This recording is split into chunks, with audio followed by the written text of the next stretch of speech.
Hey there from the... It said it was trying to reconnect. This is number 111. And it's not about you. It's not about me. No, that's actually not what it's about. Oh, okay. So, this is a problem that at least I have, and you see it, and you know this. So, we're having a discussion, or it gets a little heated, or something like that. Okay? No. Well, on your side. Who gets heated? You do. I don't. So, anyway. And so, she says something like, you never blah, blah, blah. What? I used to use absolutes a lot. I try not to. That's not the point. But yes. That's the point. The point is that... You don't love me. We never go out on dates. You don't sing me love songs. You don't write me cards. Yes, I said that for many, many years. Because he didn't. Okay, go ahead. He's like, where's the erase button? Let's start again. Where's the mulligan button? Redo. So what happens a lot of times, and this is just a lot. Go ahead, Kenny. I think I'm gonna leave. I don't know what you're talking about. I can pull stuff, but so what happens is that, you know, we talked before a couple of these about being in your window of tolerance, right? And this is something that me as the betrayed, I need to learn. I'm still working unfaithful. I'm sorry, as the unfaithful, that I still need to learn. I'm still working on this, okay? And what happens is that she says something like that. You never do X, Y, Z, okay? You never help with the kids, or you always, I don't know, you always spend money when we're not supposed to, or something, okay? And what happens is that she's saying that, but what happens is she's saying these things, your rational mind is not on all the way in these things. So, give me the Vulcan. Says who? Says, they're not. So,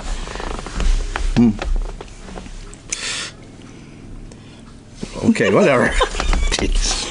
Okay, and you're making me lose my thought. And so you have to respond. So she says something like, "Yeah, you never do anything," and it's like, but she's not operating rationally. Fear or scared or insecurity or something is driving things. Correct. Okay, and that's why I say she's not. You know, you're not. That's driving it.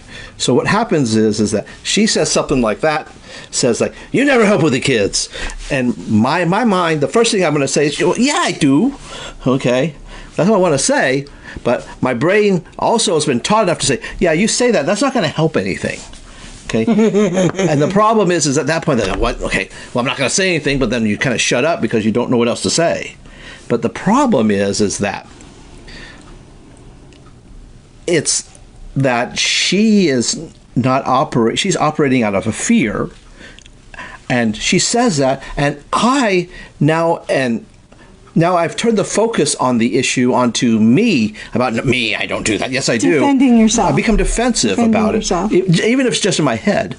But the problem is that since she's operating out of fear, I'm not recognizing that, and that I need to sit down there. You're putting on the boxing gloves to fight and defend yourself. Right.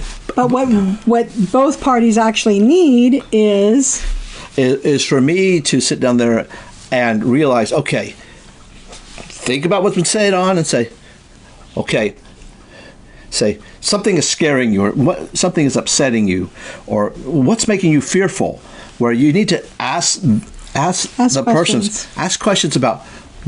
It's not about the statement.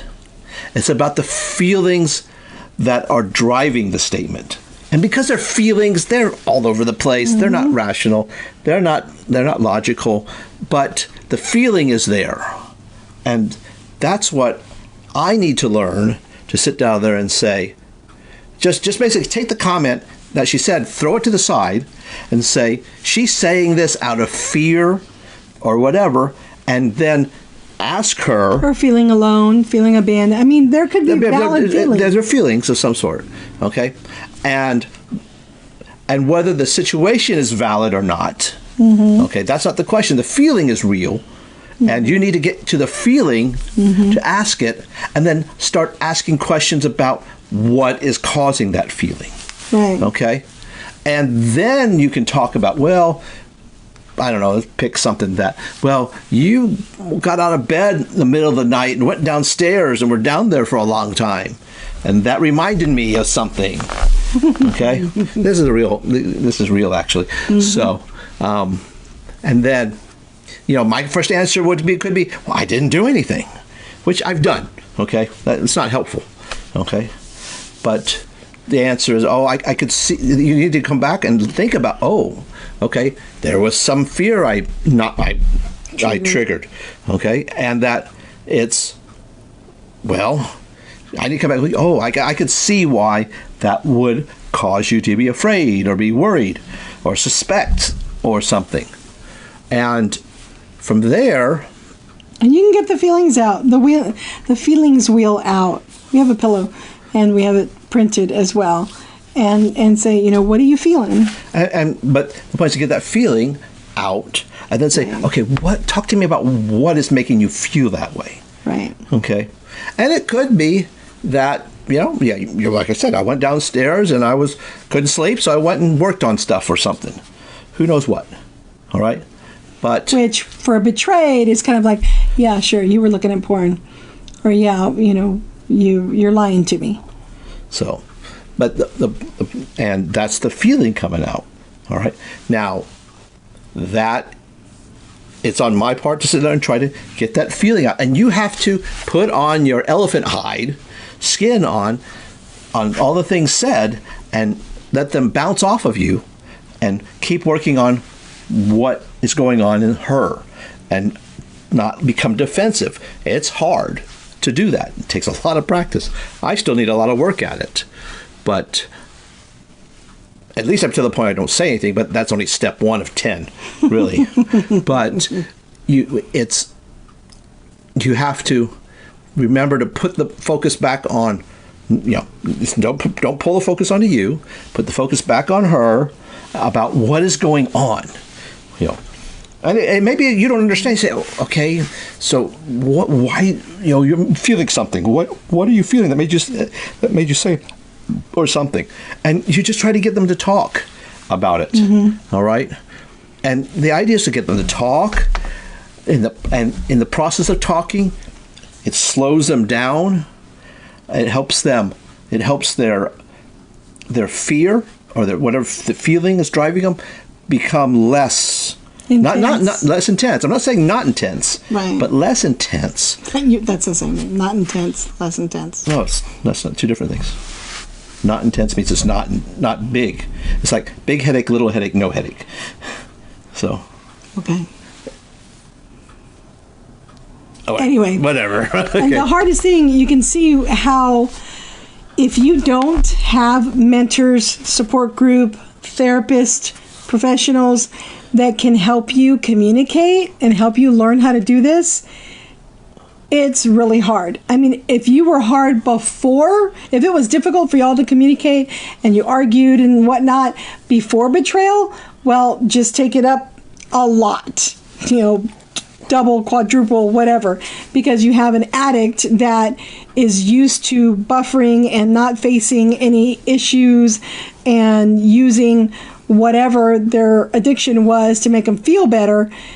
And so they are accustomed to they're used to defending themselves if something does come up or run to their escape mechanism. And then for you, being the betrayed, you don't really care how they feel.